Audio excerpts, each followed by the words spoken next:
جب آپ نے کہا ایاک نعبدو، اللہ میں وہی کروں گی جو آپ کہیں گے، اللہ آپ کا حکم سر آنکھوں پر، اللہ میں زندگی میں ہر اس عمل کو شامل کروں گی جو آپ کا حکم ہوگا، ہر اس چیز سے رک جاؤں گی جس سے آپ نے روکا ہے.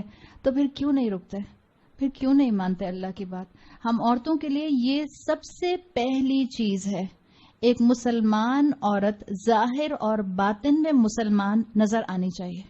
یہ پہلی چیز ہے، میری پہلی آئیڈینٹی ہے. اس کو کیوں انڈرمائن کرتے ہیں؟ اس کو کیوں نیگلیکٹ کرتے ہیں؟ اللہ سے دعا کریں. آپ عمل کے جس سٹیج پر بھی ہیں، آپ اپنے لیے سٹیپس ڈیفائن کر لیں. جیسے آپ کا بچہ کلاس 1 سے کلاس 2 میں آتا ہے اور پھر کلاس 2 سے جمپ کر کے کلاس 10 میں آ جاتا ہے، یا سٹیپ بائی سٹیپ آتا ہے؟ سٹیپ بائی سٹیپ آتا ہے نا. آپ کے پاس بھی چوائس ہے.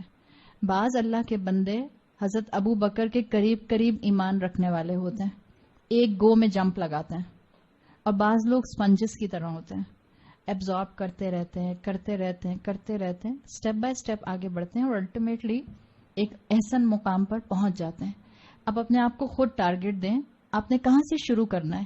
آپ اس وقت جہاں بھی کھڑی ہیں، اس رمضان اللہ سے دعا کریں، اللہ مجھے ایک قدم آگے بڑھا دے، اللہ مجھے اور ایک ایک قدم مجھے آگے اللہ بڑھاتا رکھے.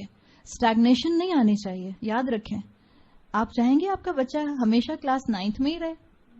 مثال کے طور پہ 14 سال کا تھا تو کلاس 9 میں تھا، 25 سال کا ہے تو بھی کلاس 9 میں. دنیا کے لیے تو ہم یہ نہیں چاہتے. عمل اور دین کے عمل کے لیے ہم کہتے ہیں ہاں بھائی دیکھو نا، کم سے کم سر تو کور کرتی ہوں، یہ تو کر رہی ہوں نا. بعض لوگ تو یہ بھی نہیں کرتے.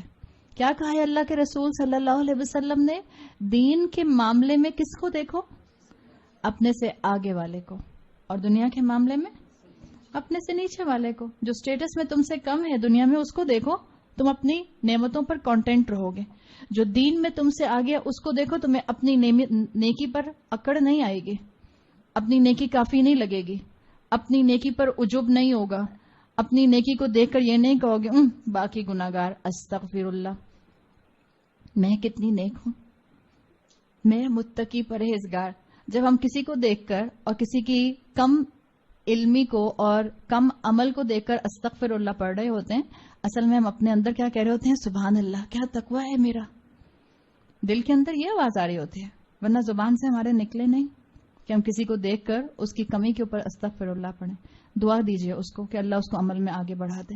تو اللہ سے دعا کر کے اٹھیں کہ اللہ تعالیٰ آپ نے مجھے اس رمضان کی نعمت دی ہے، آپ نے مجھے عبادات کا موقع دیا ہے، آپ نے مجھے قرآن کے سامنے بٹھایا ہے، آپ نے میری زندگی میں نعمتوں کی ایک بارش رکھی ہوئی ہے.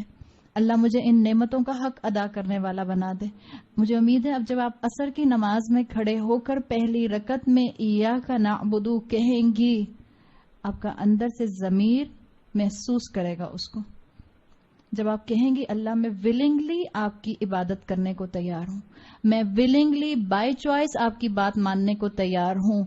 پہلا سٹیپ اپنے آپ کو دے دیں. آپ اس وقت جہاں کھڑی ہیں، جس حالت میں آپ یہاں آئی ہیں، اس سے ایک قدم آپ سب نے آگے بڑھنا ہے. اللہ تعالی ہم سب کو دین میں آگے سے آگے بڑھنے والا اور آگے سے آگے چلنے والا بنائے، اور آپ کے اور میرے لیے اللہ تعالی اس دین کے